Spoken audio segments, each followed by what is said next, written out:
బంగాళాఖాతంలో వాయుగుండం కొనసాగుతూ ఉంది. వాయువ్య దిశగా 12 కిలోమీటర్ల వేగంతో కదులుతోంది. చెన్నైకి 360 కిలోమీటర్లు, పుదుచ్చేరికి 390 కిలోమీటర్లు, నెల్లూరుకు 450 కిలోమీటర్ల దూరంలో ఉంది. ఇది రేపు తెల్లవారుజామున చెన్నైకి దగ్గరగా పుదుచ్చేరి, నెల్లూరు మధ్య తీరం దాటే అవకాశం ఉందని వాతావరణ శాఖ వెల్లడించింది. వాయుగుండ ప్రభావంతో దక్షిణ కోస్తా, రాయలసీమ జిల్లాల్లో ఎడతెరిపి లేకుండా వర్షాలు కురుస్తున్నాయి.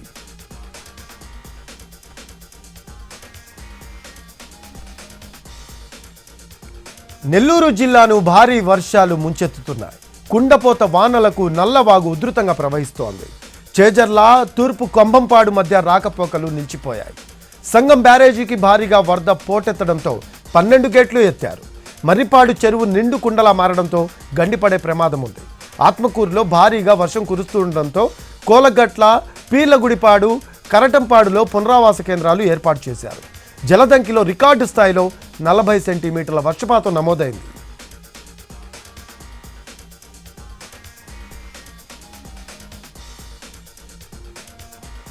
నెల్లూరు జిల్లా సంగం బ్యారేజీ 12 గేట్లను ఎత్తారు అధికారులు. రాయలసీమలో కురుస్తున్న వర్షాలకు సోమశిల జలాశయానికి భారీగా వరద నీరు వచ్చి చేరుకుంటోంది. దీంతో అప్రమత్తమైన అధికారులు ముందస్తు చర్యలో భాగంగా సంగం బ్యారేజీ 12 గేట్లను ఎత్తి సముద్రానికి నీటిని విడుదల చేస్తున్నారు.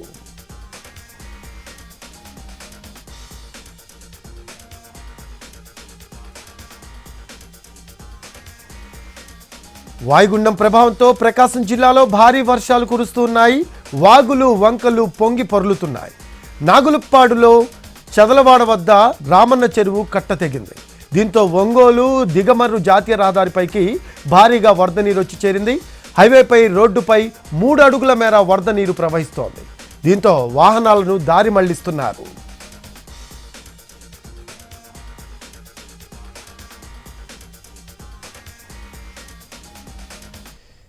తిరుమలలో కురుస్తున్న భారీ వర్షాలతో అలర్ట్ అయింది టీటీడీ. 2వ ఘాట్ రోడ్డులో కొండ చర్యలు విరిగిపడే అవకాశం ఉండడంతో ప్రత్యేకంగా మొబైల్ స్క్వాడ్ టీంలను నియమించింది. ఇంజనీరింగ్, ఫారెస్ట్, విజిలెన్స్ సిబ్బందితో టీంలను ఏర్పాటు చేసింది. ప్రత్యేకంగా ఏర్పాటైన మొబైల్ స్క్వాడ్ టీంలు ఘాట్ రోడ్డును నిరంతరాయంగా తనిఖీ చేస్తాయి. ఇప్పటికే 2వ ఘాట్ రోడ్డులో అక్కడక్కడ మట్టి పెళ్లలు విరిగిపడుతున్నాయి. స్పాట్కు చేరుకుంటున్న మొబైల్ స్క్వాడ్లు జేసీబీల సహాయంతో మట్టి పెళ్లలను తొలగిస్తున్నాయి.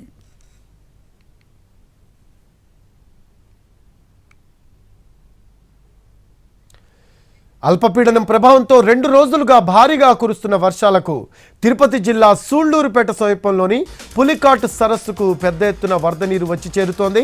వరద నీటితో సరస్సుకు జలకళ సంతరించుకుంది. సరస్సుపై ఆధారపడ్డ మత్స్యకారులు హర్షం వ్యక్తం చేస్తున్నారు. సముద్రం నుంచి ఉప్పు నీరు వచ్చే ద్వారాలు మూసుకుపోవడంతో సరస్సులో నీరు లేక ఇన్ని రోజులు ఎడారిని తలపించిందని, అయితే తాజాగా వరదల కారణంగా పులికాట్ సరస్సు కళకళలాడుతోంది.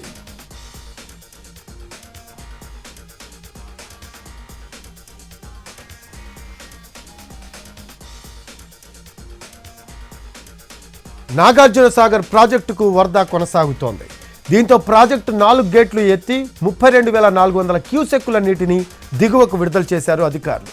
పూర్తి స్థాయి నీటి మట్టం 590 అడుగులకు వరద చేరింది. ప్రస్తుతం ప్రాజెక్టులో నీటి నిల్వ 312 టీఎంసీలుగా ఉంది.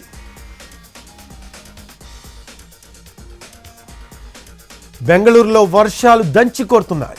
2 రోజులుగా ఎడతెరిపి లేకుండా కుండపోత వర్షం కురుస్తోంది. లోతట్టు ప్రాంతాలు జలమయమయ్యాయి.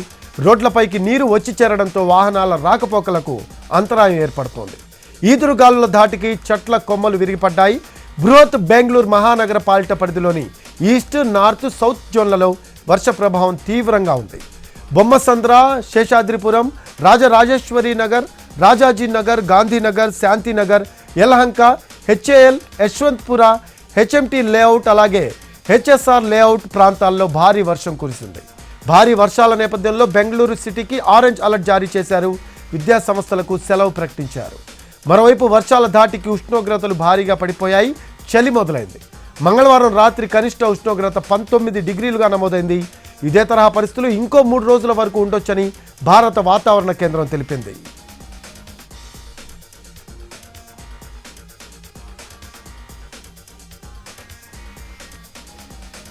చెన్నైలో 24 గంటల నుంచి నాన్ స్టాప్గా వర్షం కురుస్తోంది.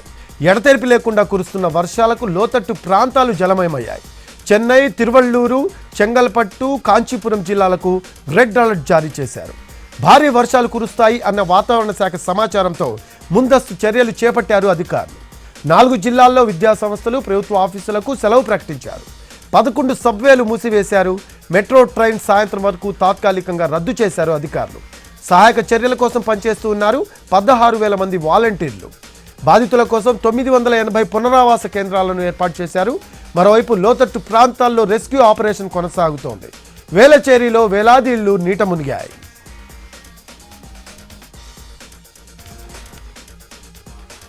ఏపీ, తెలంగాణ రాష్ట్రాల మధ్యన ఆల్ ఇండియా సర్వీస్ అధికారుల పోస్టింగ్ ఇష్యూ మలుపులు తిరుగుతోంది. ఏపీ, తెలంగాణకు కేటాయించిన వారు చేరడానికి వాళ్ళ డెడ్ లైన్ కావడంతో ఉత్కంఠ నెలకొంది. అటు క్యాట్ను ఆశ్రయించిన వారికి ఊరట లభించకపోవడంతో హైకోర్టులో లంచ్ మోషన్ పిటిషన్ వేశారు. దీనిని విచారణకు స్వీకరించిన హైకోర్టు మధ్యాహ్నం 2:30కు విచారణ జరపనుంది.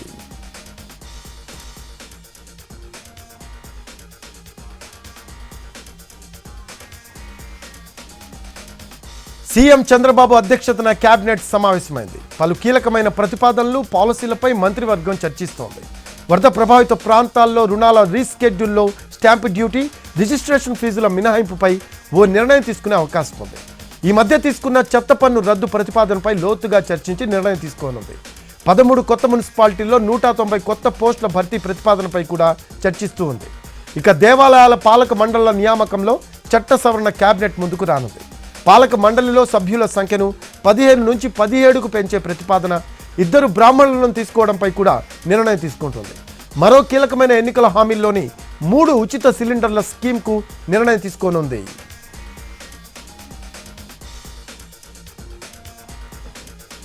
ఇవాళ సాయంత్రం ఢిల్లీకి వెళ్లనున్నారు సీఎం రేవంత్ రెడ్డి. రేపు ఢిల్లీలో జరిగే సిడబ్ల్యూసీ సమావేశానికి హాజరు కానున్నారు ఆయన. వచ్చే నెలలో జరగబోయే మహారాష్ట్ర, జార్ఖండ్ ఎన్నికల్లో అనుసరించాల్సిన వ్యూహంపై సిడబ్ల్యూసీలో చర్చించే అవకాశం ఉంది. ఈ సమావేశానికి తెలంగాణ తరపున సీఎం రేవంత్ రెడ్డి హాజరు కానున్నారు. మరోవైపు ఇవాళ పలు శాఖలతో సీఎం సమావేశం కానున్నారు.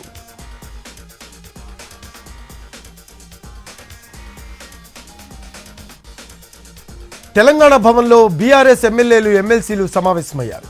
బీఆర్ఎస్ వర్కింగ్ ప్రెసిడెంట్ కేటీఆర్ ఆధ్వర్యంలో సమావేశం కొనసాగుతోంది. ఈ మీటింగ్కు జీహెచ్ఎంసీ పరిధిలోని ఎమ్మెల్యేలు, ఎమ్మెల్సీలతో హాజరయ్యారు. హైడ్రా, మూసీ ప్రాజెక్టులపై చర్చిస్తున్నారు. తమ తదుపరి కార్యాచరణపై చర్చిస్తున్నారు. మూసీ ప్రాజెక్టు సుందరీకరణకు 150,000 కోట్లంటూ ప్రభుత్వం ప్రజాధనాన్ని దుర్వినియోగం చేస్తుంది అని బీఆర్ఎస్ నేతలు ఆరోపిస్తున్నారు.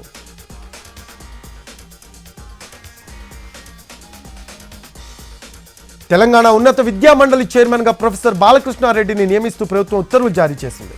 వైస్ చైర్మన్గా ప్రొఫెసర్గా ఇటిక్యాల పురుషోత్తంను నియమించారు. మహిళా యూనివర్సిటీ ఇన్ఛార్జ్ వీసీగా Dhanavath Surya, Basara triple IT in charge వీసీగా professor Govardhan నియామకమయ్యారు.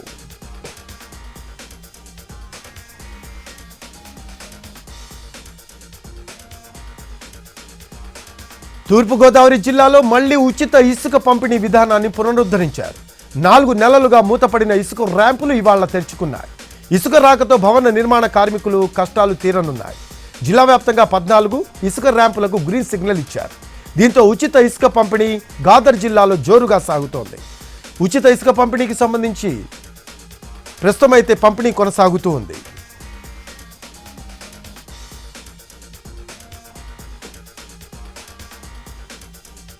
Visakha honey trap కేసులో విస్తుపోయే విషయాలు బయటకొస్తున్నాయి. కిలాడి లేడీ ఆగడాలు మితిమీరాయి. డబ్బులు ఇవ్వకుండా బాధితులను చంపేందుకు కూడా వెనకాటం లేదని విచారణలో తేలింది. అంతేకాదు తాను ఓ పెద్ద గ్యాంగ్నే మెయింటైన్ చేస్తున్నట్టు గుర్తించారు. జమీమా నెట్వర్క్ చూసి పోలీసులు షాక్ అవుతున్నారు. విశాఖలోని పలు స్టేషన్లలో బాధితులు క్యూ కడుతున్నారు.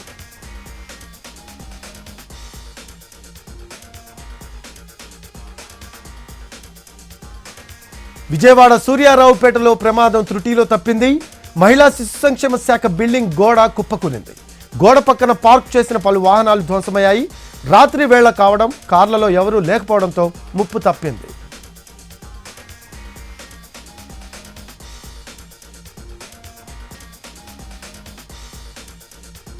సంగారెడ్డి జిల్లాలో విగ్రహాల ధ్వంసం కలకలం రేపుతోంది. సదాశివపేట హనుమాన్ మందిర్లో గణపతి విగ్రహాన్ని దుండగులు ధ్వంసం చేశారు.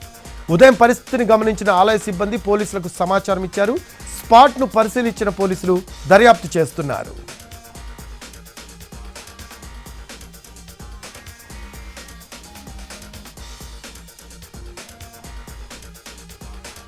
జమ్మూ కాశ్మీర్ కొత్త ముఖ్యమంత్రిగా నేషనలిస్ట్ కాన్ఫరెన్స్ నేత ఒమర్ అబ్దుల్లా ప్రమాణ స్వీకారం చేశారు. లెఫ్టినెంట్ గవర్నర్ మనోజ్ సిన్హా ఒమర్తో ప్రమాణం చేయించారు. డిప్యూటీ సీఎం సురేందర్ చౌదరితో పాటు మరో 4 మంత్రులుగా ప్రమాణం చేశారు. ఓ ఇండిపెండెంట్ ఎమ్మెల్యేకు కూడా మంత్రివర్గంలో చోటిచ్చారు ఒమర్. అయితే కాంగ్రెస్ ఒమర్ ప్రభుత్వంలో చేరలేదు. ఒకే ఒక్క మంత్రి పదవి ఇస్తామనడంతో కాంగ్రెస్ అసంతృప్తికి గురైంది. కాంగ్రెస్ అగ్రనేత రాహుల్ గాంధీ, ప్రియాంక గాంధీ, మల్లికార్జున ఖర్గేలు ఒమర్ ప్రమాణ స్వీకార కార్యక్రమానికి హాజరయ్యారు.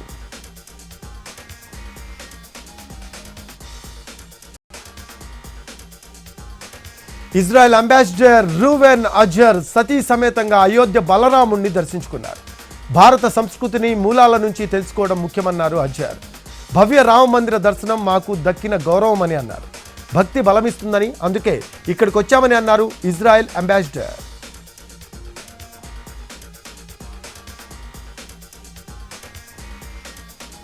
జాన్సన్స్ అండ్ జాన్సన్స్ కంపెనీకి పెద్ద మొత్తంలో జరిమానా విధించింది America trial court. Johnsons and Johnsons baby talcum powder వాడటం వల్ల తనకు అరుదైన క్యాన్సర్ వచ్చిందని అమెరికాలో ఓ వ్యక్తి పిటిషన్ దాఖలు చేశారు. దీనిపై విచారణ జరిపిన న్యాయస్థానం 126 కోట్ల రూపాయల జరిమానా విధించింది. ప్లాట్కిన్ ఇవాన్ అనే వ్యక్తి 2021లో తాను చేయించుకున్న పరీక్షల్లో తనకు మెసోథెలియోపాన్ అనే అరుదైన క్యాన్సర్ వచ్చిందని ఆరోపణలు చేశారు. అయితే Johnson and Johnson baby talcum powder వాసన పీల్చినందుకే తనకు ఈ క్యాన్సర్ వచ్చిందని ఆ వ్యక్తి పిటిషన్లో వెల్లడించాడు.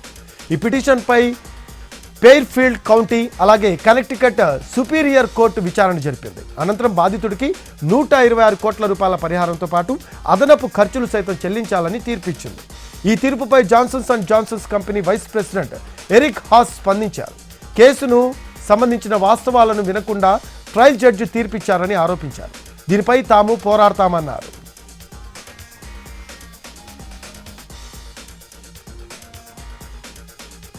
TB, asthma, glaucoma, thalassaemia, mental హెల్త్కు సంబంధించిన మందుల ధరలు 50% పెరగనున్నాయి. ఇందుకు ఎన్పీపీఏ ఆమోదం తెలిపింది. ఉత్పత్తుల ధరలు భారీగా పెరిగాయన్న ఫార్మాస్యూటికల్స్ కంపెనీల విజ్ఞప్తితో ఈ నిర్ణయం తీసుకుంది ఎన్పీపీఏ. అలాగే కొన్ని మందులు కూడా పెరిగిన జాబితాలో ఉన్నాయి.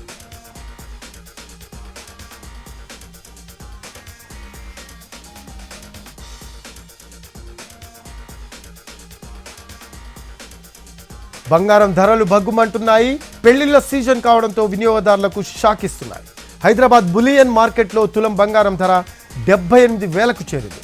24 క్యారెట్ల 10 గ్రాముల పసిడి 490 రూపాయలు పెరిగి 77,890కి చేరింది. 22 క్యారెట్ల 10 గ్రాముల బంగారం 450 రూపాయలు పెరిగి 71,400గా నమోదైంది. ఇటు వెండి ధర 100 రూపాయలు పెరిగి కేజీ 96,800గా ఉంది.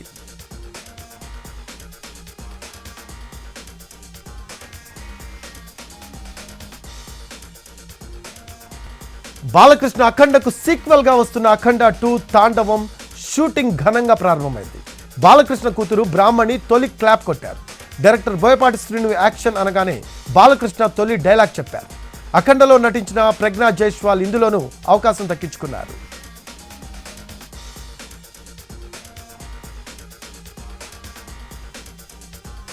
బాలీవుడ్ నటి ప్రియాంక చోప్రా భర్త ప్రముఖ పాప్ సింగర్ నిక్ జొనాస్ ప్రమాదంలో ఉన్నారు అంటూ వార్తలు వస్తున్నాయి. తన సోదరులతో కలిసి ఆయన ప్రేగ్లో కాన్సర్ట్లు నిర్వహిస్తుండగా గుర్తు తెలియని వ్యక్తి ఆయనపై లేజర్ లైట్ వేశాడు. దీంతో కంగారు పడిన నిక్ షోను మధ్యలోనే నిలిపివేసి అక్కడి నుంచి వెళ్లిపోయాడు. భద్రతా సిబ్బందికి సమాచారం ఇచ్చాడు. దీనికి సంబంధించిన పలు వీడియోలు నెట్టింట వైరల్గా మారాయి. నిక్ ఏదైనా డేంజర్లో ఉన్నారా అన్న చర్చ మొదలైంది.